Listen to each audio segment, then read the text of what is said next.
Assalamualaikum warahmatullahi wabarakatuh. Alhamdulillah, bertemu lagi kita dalam pembelajaran kali ini. Cikgu doakan kamu semua dalam keadaan sihat dan dalam lindungan Allah. Pendidikan Tafsir Al-Quran darjah 6, iaitu yang bertajuk Kewajipan Bermesyuarat dalam Surah Asy-Syura ayat 38.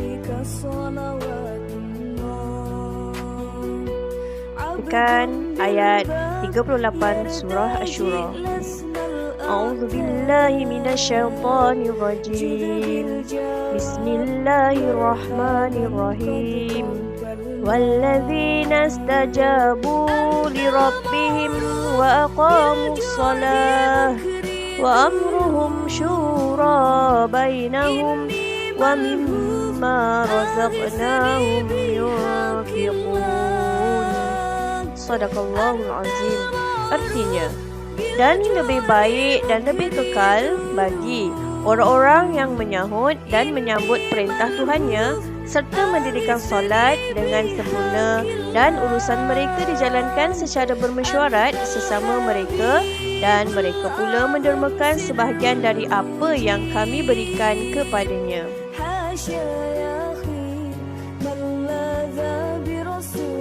Baiklah semua, kita tengok apakah sebab ayat ini diturunkan. Surah Asy-Syura ayat 38 ini diturunkan adalah kerana Allah memuji kaum Ansar di Madinah kerana mereka menyambut baik kedatangan 12 orang sahabat baginda Nabi Muhammad sallallahu alaihi wasallam, yang mana Nabi Muhammad sallallahu alaihi wasallam diutuskan untuk berdakwah di dalam menyampaikan ajaran Islam. Mereka juga dipuji kerana menerima ajaran Islam, seterusnya melaksanakan solat. Dan mereka juga sering bermesyuarat dalam perkara-perkara agama sebelum kedatangan Nabi Muhammad sallallahu alaihi wasallam.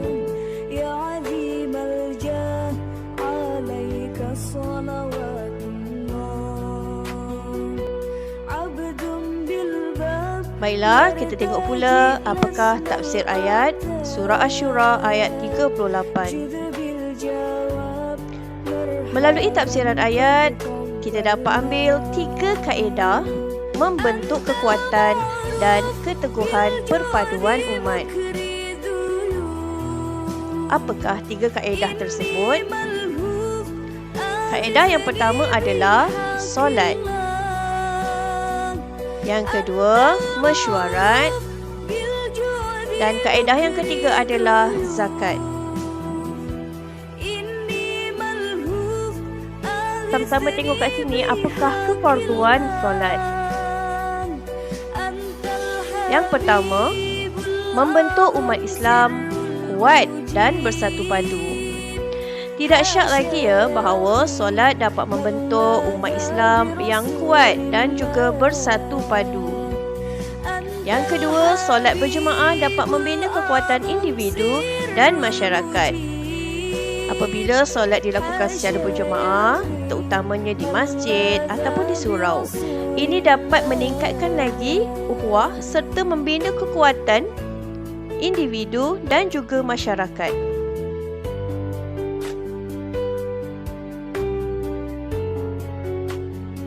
Seterusnya, kita lihat pula kefarduan zakat.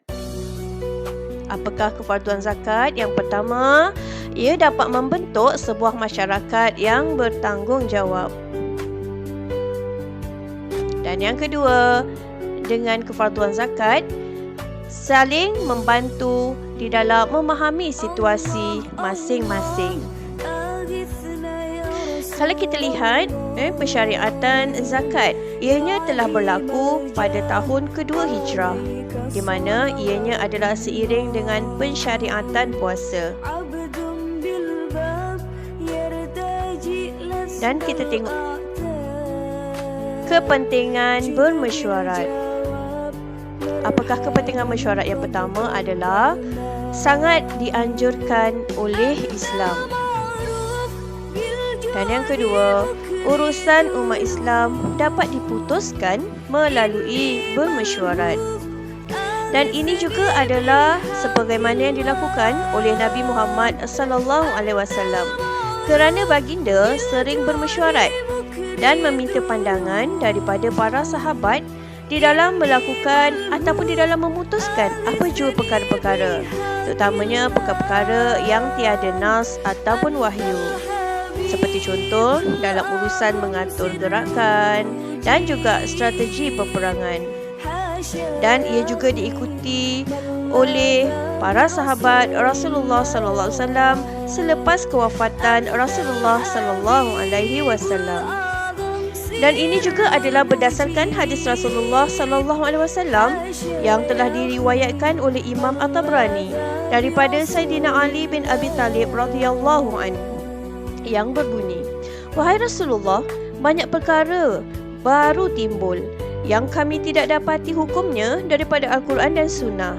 Jadi, apakah yang kami perlu lakukan?"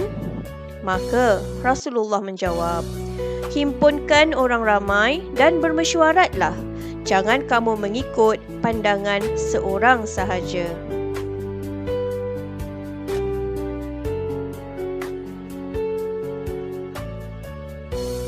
Baiklah murid-murid, kita tengok apakah pengajaran yang dapat kita ambil daripada ayat 38 surah Asy-Syura. Pengajaran yang pertama, bermesyuarat adalah sebahagian daripada tuntutan syarak serta sunnah Nabi Muhammad sallallahu alaihi wasallam. Pengajaran yang kedua, Islam akan teguh apabila umatnya bersatu serta istiqamah mengamalkan suruhan Allah. Pengajaran yang ketiga, solat berjemaah dapat mengukuhkan hubungan dan kekuatan umat Islam.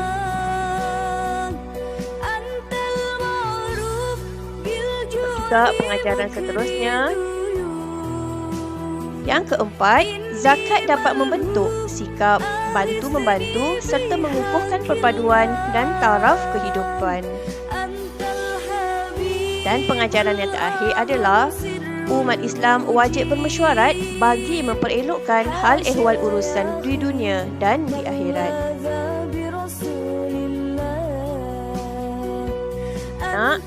Itu sahaja isi pembelajaran kita pada kali ini dan insya-Allah kita akan bertemu lagi dalam pembelajaran yang akan datang.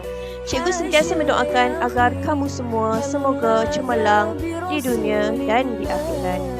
Assalamualaikum warahmatullahi wabarakatuh.